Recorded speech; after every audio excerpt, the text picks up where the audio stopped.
Day 196, or July the 15th. Jesus came for Jew and Gentile. Our thoughts today are rooted in Isaiah chapter 9, verse 2. The people walking in darkness have seen a great light. On those living in the land of deep darkness, a light has dawned. First, the big picture surrounding this verse. At the same time as the Assyrian hordes are threatening to totally wipe away God's people as they sweep in from the north, Isaiah talks about a people who are walking in darkness, seeing a great light. Of course, his listeners would always have assumed God was coming to save his backsliding people, the Jews. But Isaiah is talking about those unclean people who the Jews often referred to as dogs. He meant the Gentiles of Galilee.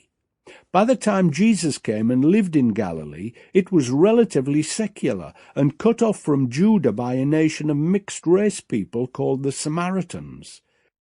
Gentile Romans, who were the occupying force, dominated the whole land. All the good religious Jews lived further south in Judah and worshipped in the temple there.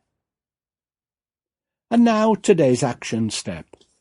Long before Saul of Tarsus saw the light on the road to Damascus, Isaiah had prophesied that many people, including Gentiles, would see the light because Messiah would come and bathe the whole world in his glorious light. I love watching some of the medical dramas on TV, but always ask my wife to make sure I never go into any of those hospitals because no one ever gets out alive.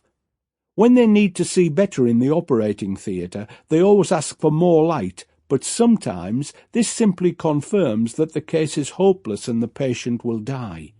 However, when God's light shines into our lives, it is not to condemn us, but to reveal all that needs to be cleansed and renewed with the Holy Spirit's help. Don't ever be afraid to open yourself up to God's brilliant light, because that's the first step to being made whole. His light never uncovers a hopeless case. It often recovers and heals a case that previously had no hope.